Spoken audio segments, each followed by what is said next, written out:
విపరీతమైనటువంటి మాటలు మాట్లాడటం ద్వారా ఈరోజు ఆమె A1గా FIR అయ్యింది ఆమె మీద. సినిమా ఇండస్ట్రీ దగ్గర మొదలైనటువంటి వివాదం మొత్తము ఎలా చర్చ ఎంత వక్రీకరణకు గురవుతోంది అనేది మీకు అందరికీ తెలిసినటువంటి విషయమే. మరీ ముఖ్యంగా ఈ మధ్య కాలంలో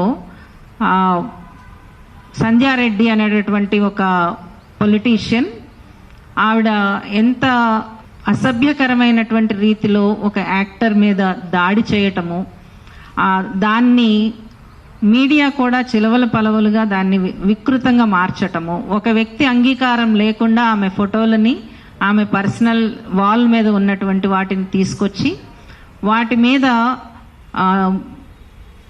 థంబ్నెయిల్స్ని కూడా చాలా స్త్రీల శరీరాలని ఎంత దుర్మార్గంగా వాడుకోవచ్చు అనేటటువంటి దాని మీద థంబ్నెయిల్స్ పెట్టడము, ఇవన్నీ ఏ రకంగానూ కూడా స్త్రీల మీద జరుగుతున్నటువంటి అత్యాచారాలని తగ్గించకపోగా మరింత రేప్ కల్చర్ని పెంచేటట్టుగా ఉన్నాయి అనేది మేము స్పష్టంగా చెప్పదలుచుకున్నాం. ఒకటి, మనము డేటాని కనుక తీసుకుంటే NCRB నేషనల్ క్రైమ్స్ రికార్డ్ బ్యూరోలో 2022 మన చేతికి వచ్చిన దాంట్లో 2022-23లో దేశం మొత్తం మీద స్త్రీల మీద ముఖ్యంగా చిన్నల మీద జరిగినటువంటి దాడులు 9% పైన పెరిగాయి. లెక్కలతో సహా మన దగ్గర అవన్నీ ఉన్నాయి.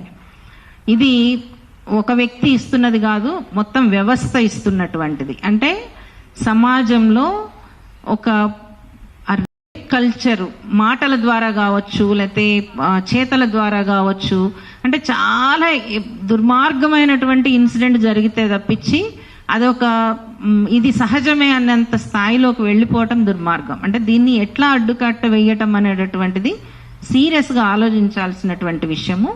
పైగా ఇప్పుడు కాంగ్రెస్ పార్టీలో ఒక మెంబర్గా ఉన్నటువంటి సంధ్యారెడ్డి లాంటి వాళ్ళు, ముఖ్యంగా రాజకీయ నాయకులు, రాజకీయ ప్రతినిధులుగా ఉన్నటువంటి వాళ్ళు తాము మాట్లాడుతున్నటువంటిది జాగ్రత్తగా ఒళ్ళు దగ్గర పెట్టుకుని మాట్లాడాల్సినటువంటి అవసరం ఉన్నది. ఇది స్పష్టంగా చెప్పదలుచుకున్నాం. అంటే మీరు ఏదైతే సెల్ఫ్ క్లెయిమ్డ్ మేము సంస్కృతి పరిరక్షకులమని వెళుతూ ఉన్నారో దానిని ఎవ్వరు కూడా యాక్సెప్ట్ చేయడానికి సిద్ధంగా లేరు. మిమ్మల్ని మీరు సంస్కృతి పరిరక్షకులుగా మాట్లాడటం మానేసేయండి. అందుకనే ఆ విపరీతమైనటువంటి మాటలు మాట్లాడటం ద్వారా ఈరోజు ఆమె A1గా FIR అయ్యింది ఆమె మీద. ఆమె ఈ మొత్తము చర్చకి జరిగినటువంటి దాని మీద ఒక నోరు జారి మాట్లాడినటువంటి యాక్టర్ని నువ్వు నోరు జారి మాట్లాడటం తప్పు అని చెప్పకుండా